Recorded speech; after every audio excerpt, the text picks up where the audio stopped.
အားလုံးပဲမင်္ဂလာပါခင်ဗျာကျွန်တော် channel ကနေပထမဆုံးတင်ဆက်ပေးမှာကတော့မာရာသွန်အပြေးပလိုင်ပွဲဖြစ်ပေါ်လာရတဲ့အကြောင်းပါမာရာသွန်ပလိုင်ပွဲဆိုတာစစ်ပွဲကြီးတစ်ခုကအစပြုခဲ့တယ်ဆိုတာသိကြပါသလားစစ်ပွဲကြီးကတော့ BC 490မှာဖြစ်ခဲ့တာပါမာရာသွန်တိုက်ပွဲဟာဂရိနိုင်ငံအေသင်မြို့တော်တပ်ဖွဲ့နဲ့ပါရှားအင်ပါယာတပ်ဖွဲ့တို့ကြားဖြစ်ပွားခဲ့တဲ့အရေးကြီးဆုံးတိုက်ပွဲတစ်ခုပါပါရှားဘုရင်ဒါရီယတ်ကဂရိကိုသိမ်းယူဖို့စစ်တပ်ပို့လာရမှစတင်ခဲ့ပါတယ်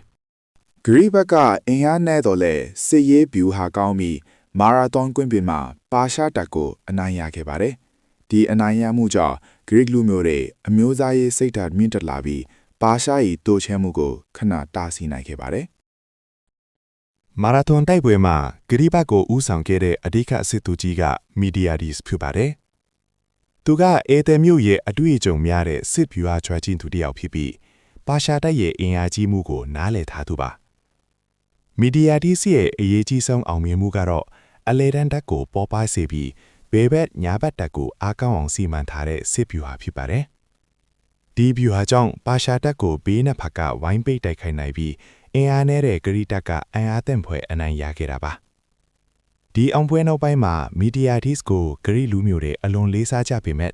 နောက်ပိုင်းစစ်ရေးရှုံးနိမ့်မှုတချို့ကြောင့်နိုင်ငံရေးအခက်အခဲတွေကြုံခဲ့ရပြီးအကျဉ်းချခံရတဲ့အထိဖြစ်ခဲ့ပါတယ်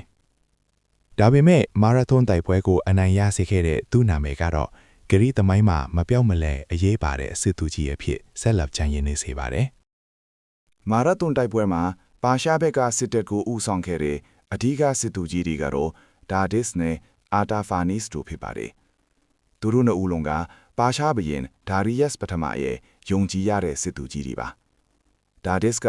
မီဒီယမ်မျိုးနွယ်ဝင်စစ်သူကြီးဖြစ်ပြီးရေတပ်နဲ့ကုန်တပ်ကိုပေါင်းဆက်အသုံးချနိုင်တဲ့အတွေ့အကြုံရှိသူပါသူရဲ့တာဝန်က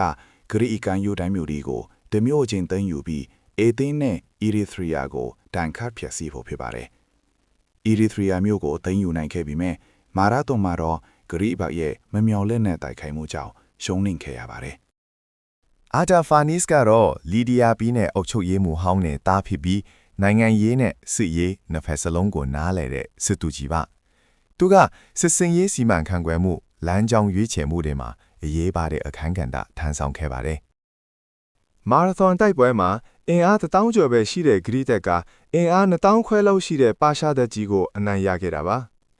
မာရာသွန်တိုက်ပွဲမှာပါရှားဘက်ကအင်အားအများကြီးရှိခဲ့ပေမဲ့ဂရိဘက်ရဲ့မြေဒေသအထုံးချမှုစစ်ဗျူဟာနဲ့တိုက်ခိုက်စိတ်အားထက်သန်မှုကိုမမျှော်လင့်မိတာကရှုံးနိမ့်ရခြင်းရဲ့အဓိကအကြောင်းရင်းဖြစ်ပါတယ်အကျဉ်းချုပ်ရရင်ညနေရှိတဲ့စစ်ဗျူဟာလက်နက်ကောင်မြေဒေသကျွမ်းကျင်မှုစိတ်ဓာတ်ခိုင်မာမှုတွေပေါင်းစပ်မှုကြောင့်မာရာသွန်တိုက်ပွဲမှာဂရိနိုင်ခဲ့တာပါအဲ့ဒီအောင်ပွဲတဲ့ကိုအေသင်မိုတီပြေးဖို့ခဲ့တဲ့စစ်သားပုံပင်ကြောင့်ယနေ့မာရာသွန်ပြေးပြိုင်ပွဲဆိုတဲ့အားကစားအမည်လည်းဖြစ်ပေါ်လာခဲ့တာဖြစ်ကြောင်းတင်ဆက်လိုက်ရပါတယ်ခင်ဗျာ